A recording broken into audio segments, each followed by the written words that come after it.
Relying on any software to tell you the comps is dangerous and could give you the wrong price. Hi, I'm Chris Thomas, and this is Land Flipping 101, where you can learn how to earn your financial freedom through land investing, even if you're a complete beginner with no experience, because I'm sharing with you how I'm successfully doing it. Hi, Mustafa. Welcome. Hey, if you want to be successful, all you have to do is copy what I'm doing, okay? All right, listen, today's topic is comping rural vacant land. But first, a question. I see this pretty consistently in the group. How do you price properties? How do you know how to price them? You know, a lot of people know I send out blind offers. So how do I come up with the price for it? Well, the best way that I do it is I find the retail market value, and that's the 100% price. And then I send out offers at 25% of that price.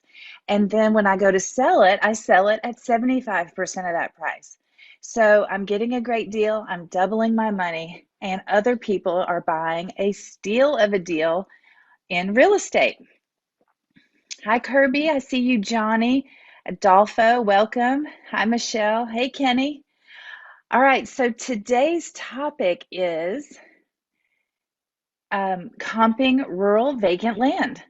So one of the most important parts of the land business to learn is how to run comps. Now, retail market value of any property is determined by what the market already paid. That is the most relevant data you can find because someone already paid it. So this means you're pulling sales data from like-kind properties to compare to your own. And this may be the most important step in securing a great deal because pricing determines everything. You know, you win when you buy it. You make the money, the equity is when you buy it. And you definitely don't want to pay too much, but you need to offer enough to get someone's attention. Although there are multiple ways to run comps, I'm revealing today what my proven success model is to determine pricing on my target criteria, which is 5 or more acres of rural vacant land. So I see a question from Andrew. Am I sending ranged offers? No, I'm not. I'm sending a specific offer.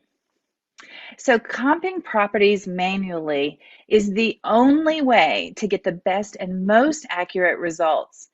Relying on software to tell you the comps is dangerous. There are many factors that can throw it off. For example, I was looking at comps yesterday and the software said it was worth about 15% more than my manual search showed. So manually, I was looking only at vacant land. But the software's report was deceiving.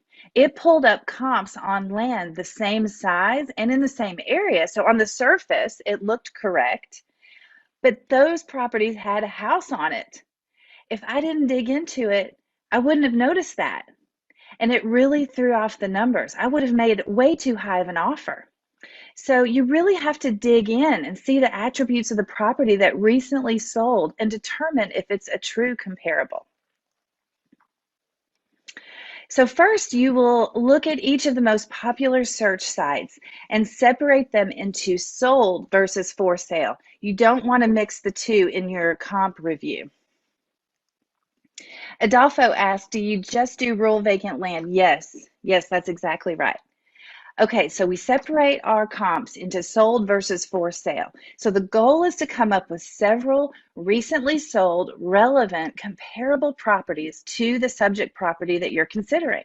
Now, I like to put them into a spreadsheet so I can evaluate them all together and do some math to come up with an average price. Now, to start, you'll need to have a subject property in mind, right? So how many acres is it? What are its attributes? Because every comp that you compare it to must be the same, or else you'll need to make adjustments for what makes it either more valuable or less valuable. Now, if you're comparing your 5-acre parcel with a view of the river to another 5-acre parcel without a view, you would note the difference and then realize that the comp is not as valuable without the view. Makes sense, right? Same is true if my parcel is 5 acres and a nearby comp is 6 acres. You just have to adjust. All right, just checking to see any other questions. Hey, I'm glad y'all are visiting today. Welcome. Please let me know if you have any questions about comps specifically today. Okay, so as a review, the most popular websites for searching comps include, drum roll please, Zillow, big surprise, Realtor.com, Redfin, Zome, and Landwatch. Yes, you need to look at each one of them because they're all reporting sold properties. So start with the city pricing, meaning that you're searching by the city name first. You'll want to narrow your search to similar acreage properties via pricing tiers. So like 5 to 10 acres is one tier, 10 to 20 acres is another tier, 20 to 50 acres, and so on. Then lastly, choose the filter for sold comparables within the last year. So sold only when you're trying to come up with a price.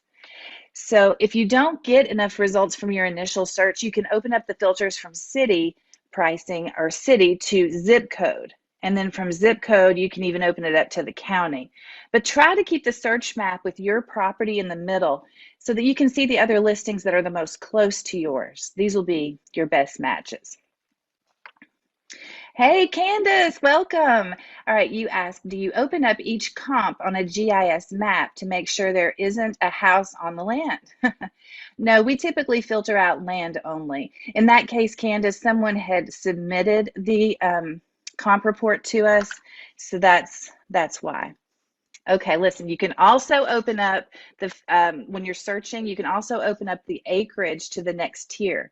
So if you have a 19-acre property, look at both tiers, both for 10 to 20 acres and also for 10 to 30 acres. Okay, and then similarly, you also have the option to open up the date sold to 2 years instead of 1. But this should be your last resort as the market does fluctuate from year to year. All right, so the goal is to get a minimum of 3 to 5 great comparables.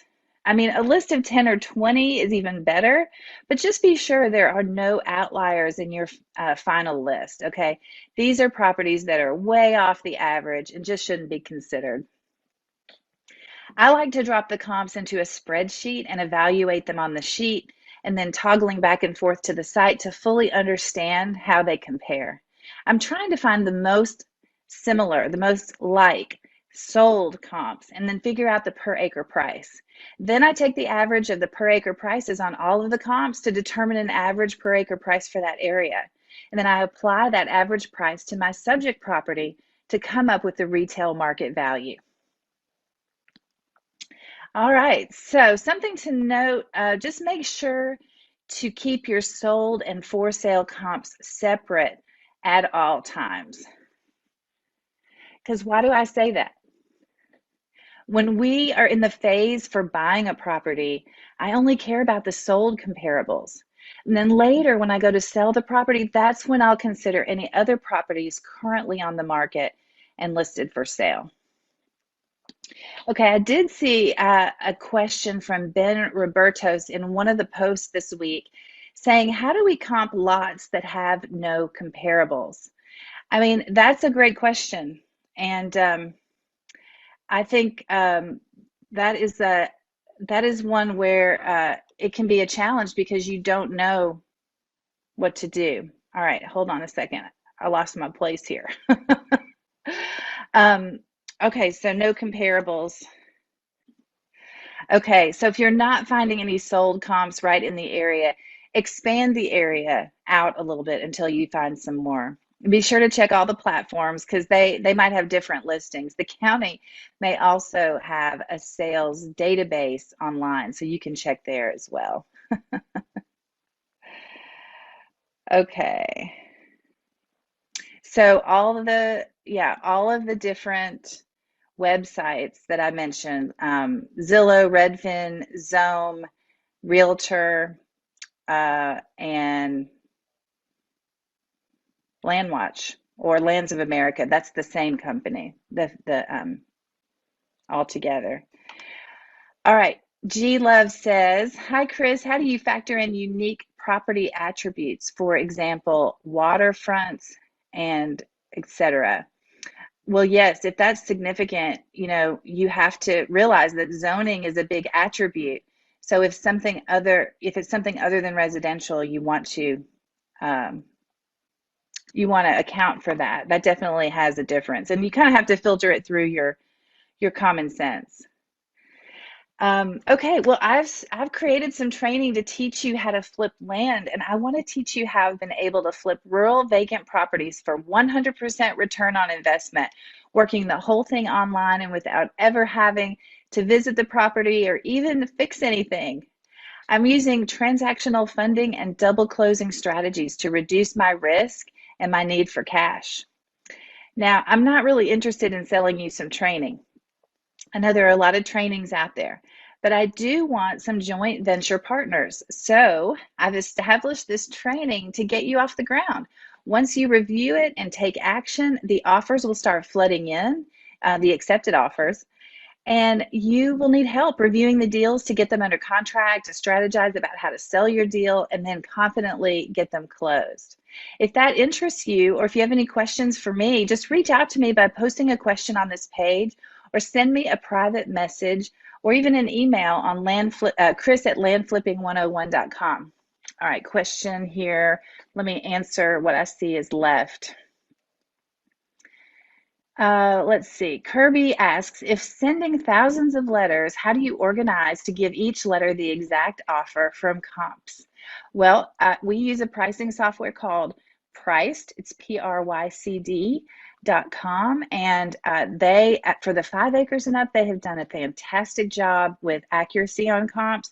We don't rely on it 100%, though. I would highly recommend that you spot check it before it goes out. But we have really come to trust Priced.